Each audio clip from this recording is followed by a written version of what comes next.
Assalamualaikum warahmatullahi wabarakatuh. Perkenalkan, nama saya Muhammad Ria Hidayat dari kelas manajemen STM 5A non-reguler. Di sini saya akan mempresentasikan tentang komunikasi lisan. Komunikasi lisan adalah bentuk komunikasi dengan mengucapkan kata-kata secara lisan dan langsung kepada lawan bicaranya. Berikutnya ciri-ciri komunikasi lisan. Yang pertama, bersifat tatap muka atau face to face. Yang kedua, terikat pada ruang. Yang ketiga, terikat pada waktu. Yang keempat, menggunakan organ dominan berupa mulut dan telinga, walaupun mungkin ditambahkan mata. Yang selanjutnya, mementingkan penampilan. Jenis-jenis komunikasi lisan. Yang pertama, komunikasi lisan langsung. Komunikasi lisan secara langsung ini merupakan komunikasi lisan yang terjadi tanpa adanya perantara, jarak, dan alat atau media yang digunakan dalam berkomunikasi. Yang kedua, komunikasi lisan tidak langsung. Berbeda halnya dengan komunikasi lisan tidak langsung yang menggunakan media alat atau perantara berupa telepon, komputer, televisi, atau yang lainnya sebagai penyampai pesan atau informasi kepada komunikan. Yang selanjutnya, prinsip komunikasi lisan.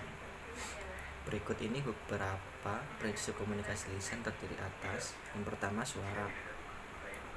Suara merupakan getaran udara yang terjadi melewati pita suara dalam tenggorokan.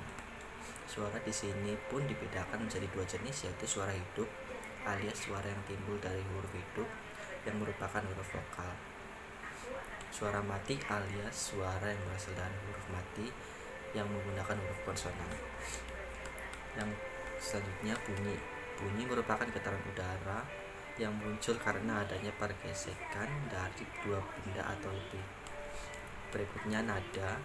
Nada merupakan intonasi atau tingkatan suara, sehingga munculnya adanya nada dasar yang merupakan acuan atau patokan bagi seseorang dalam memproyeksikan suaranya.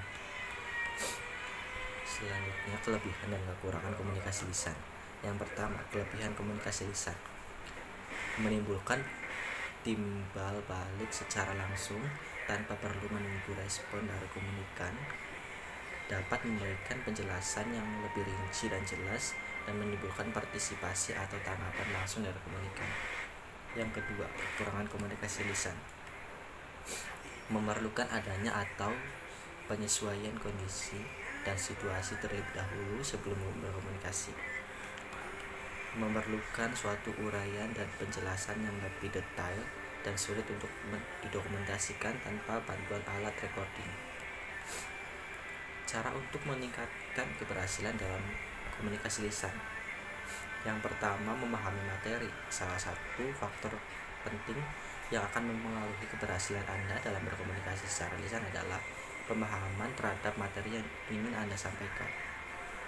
Yang kedua, kemampuan berbicara.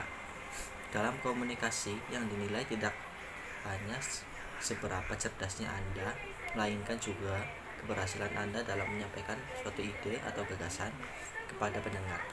Yang ketiga, tidak bertele-tele. Yang keempat, percaya diri. Yang kelima, penampilan. Keenam, intonasi dan artikulasi. Yang selanjutnya, gaya bicara. Sekian presentasi tentang komunikasi lisan yang bisa saya sampaikan.